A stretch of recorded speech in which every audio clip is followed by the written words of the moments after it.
अब कोई भी आरोप, जैसे बीजेपी आरोप लगाती थी कि जंगल राज वालों के साथ चले गए, आरजेडी आरोप लगाती है कि नीतीश कुमार सांप्रदायिक ताकतों के साथ चले गए, कोई ये नहीं कहता कि नीतीश कुमार भ्रष्ट है, क्योंकि वो एकदम जीरो वो है टॉलरेंस उनका। दिक्कत क्या है कि एक तो बहुत गजब के जिद्दी हैं, चिढ़ने वाले नेता, और अवसरवादी तो एकदम पराकाष्ठा। जिद में समस्या कहाँ आती है, चिढ़ने वाली में? जैसे आरजेडी के साथ समस्या आ रही थी कि आरजेडी की ये कोशिश थी कि अगर सरकार में हम साझीदार हैं तो हर चीज़ में हमारा दखल हो। जैसे अगर डीएम एसपी का ट्रांसफर करना हो तो आधे जिले हमारे, आधे जिले जेडीयू के पास जाए। नीतीश कुमार ये बर्दाश्त ही नहीं कर सकते, गवर्नेंस में उनको एकदम हस्तक्षेप नहीं चाहिए। बीजेपी के साथ भी जब रहते हैं तो गवर्नेंस में हस्तक्षेप नहीं करने देते। सुशील मोदी जब थे तो सब ठीक था, लेकिन सुशील मोदी के अलावा वो बीजेपी के लोग बहुत दखल करें, वो नहीं होता था। एक बार ऐसा हुआ था कि वहाँ राष्ट्रीय अध्यक्ष के तौर पर नितिन गडकरी थे, बहुत सारी शिकायतें बीजेपी नेताओं की थी। बीजेपी के एक राष्ट्रीय नेता ने एक व्यक्तिगत शिकायत की कि मुझे इस जिले के एसपी, जहाँ के वो थे, इस जिले के एसपी ने मेरे साथ बहुत बदतमीजी की, तो इसका ट्रांसफ़र होना चाहिए। गडकरी जी पार्लियामेंट्री बोर्ड के सामने रखा गया है। गडकरी जी ने जेटली जी को बताया, पूरी लिस्ट लेके वो गए थे, 6-7 उसमें सूची में काम था। उसमें एक ये भी था कि भाई इस जिले के अधिकारी ने ऐसा ऐसा किया हमारे नेता के साथ, उसका ट्रांसफ़र पार्टी का ऐसा कहना है। सूत्रों ने हमें बताया कि नीतीश जी उस समय चिढ़े, बोले कि ऐसा बिल्कुल ठीक नहीं है, इस बार मैं कर दे रहा हूँ, लेकिन आगे से ऐसा नहीं होगा। उस अधिकारी को वहाँ से हटा के पटना पोस्टिंग की है, प्रमोशन और उसके साथ, मतलब प्रतिष्ठा के साथ। अच्छा, तो नीतीश कुमार शासन ऐसे चलाते हैं कि भाई उसमें गवर्नेंस में आपको दखल नहीं देना है। आरजेडी तो अपनी आदत से मजबूत, प्लस नीतीश कुमार को अगर ये पता चले कि हाँ यहाँ करप्शन हो रहा है, वहाँ करप्शन हो रहा है, तो वो फिर वो समस्या उनको वो बर्दाश्त नहीं कर सकते, वहाँ पर वो दखल देंगे। तीसरी चीज़ ये हो गई थी कि जो नेता जेडीयू के हैं वो बार बार इन सारी चीज़ों को नीतीश कुमार को बहुत आसानी से बता रहे थे, और जो लोग उनको लेके गए थे वहाँ पे आरजेडी के खेमे की तरफ, यहाँ से वो फिर ऐसे तर्कों के सामने कमजोर पड़ने लगे। तो एक बार तो बोल ही दिया था इशारा करके, हाँ, यही ले गए थे बार बार, उनको कई बार बोल चुके हैं। कई बार बोल चुके हैं। वो इस मामले में बहुत पारदर्शिता है नीतीश बाबू के पास। मुझे लगता है कि इसलिए जेडीयू ने इस बार ये किया कि उनको सीधे मंत्री बनाया कि अगर वो मंत्री नहीं बनेंगे तो फिर समस्या होगी। जैसे संजय झा बहुत आसानी के साथ रह सकते हैं, ललन सिंह अगर केंद्र में मंत्री नहीं रहते तो ऐसा जेडीयू के लोगों का कहना है कि फिर समस्या हो सकती थी। तो शायद इस वजह से उनको पहले ये तो ऑक्यूपाई कर दिया, कुछ कर लो पहले। ये आपस में आप लोग भले बात कर रहे हो, लेकिन इस तरह की कोई बात नहीं है। इनकी मौजूदगी में आप इनकी कुछ भी आप ये नहीं कहते ना, तो मैं मान लेता है कि ये बात झूठी है। अच्छा,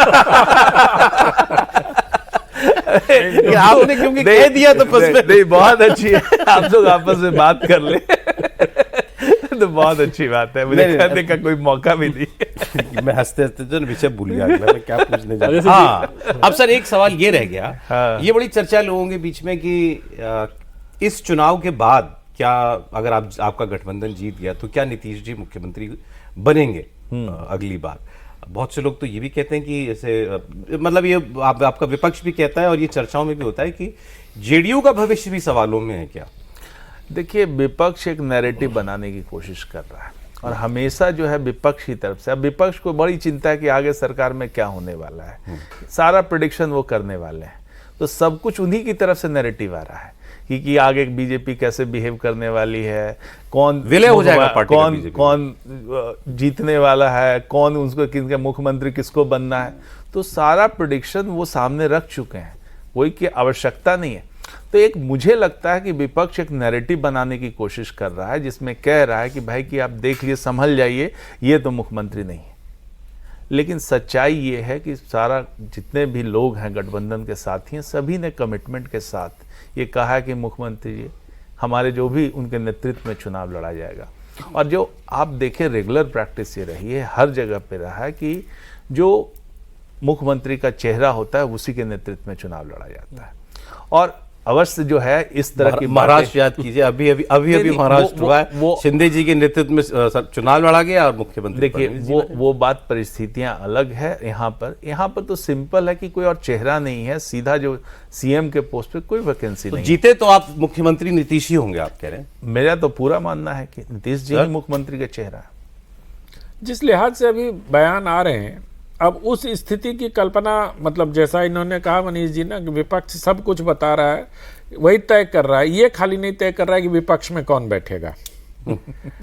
तो मुझे लगता है कि बिहार में अब भारतीय जनता पार्टी के पास महाराष्ट्र में देवेंद्र फडणवीस थे, बिहार में अभी ऐसा कोई नेता नहीं दिखाई देता जो बीजेपी में मुख्यमंत्री की जगह ले सके, और बीजेपी ने 2 बार उप मुख्यमंत्रियों के नाम पर करके देख चुके हैं, तारकेश्वर प्रसाद को और वो एक महिला जो आरजेडी से आई थी, नाम भूल गया मैं उनका, 2 उप मुख्यमंत्री बना के देख चुके हैं, रेणु देवी। तो मुझे लगता है कि अगर ये गठबंधन जीतेगा, जिसके हाँ ये जरूर है कि बीजेपी को पिछली बार की तरह इस बार भी सीटें ज़्यादा आएंगी, ये तय है, लेकिन ऐसा लगता है, तय तो मैं कौन होता हूँ कहने वाला, लेकिन अगर बीजेपी की सीटें ज़्यादा आईं तो बहुत संभव है, अगर इतना ज़्यादा आ गई कि 100-125 सीटें आ गई तो कुछ ना कुछ तो होगा। लेकिन नीतीश बाबू का कद इतना बड़ा है और मुझे लगता है कि उनको, और जैसा कि आशंका जताई जा रही है कि उनका स्वास्थ्य ऐसा है, उनका स्वास्थ्य ऐसा है, तो हो सकता है उनको केंद्र में किसी भूमिका में लाया जा सकता है, ये कह के कि अब आप चलिए, अब आप राष्ट्र की राजनीति करिए। हालांकि बिहार को लेकर उनका जो कमिटमेंट है उससे बिहार से निकलना बहुत मुश्किल है।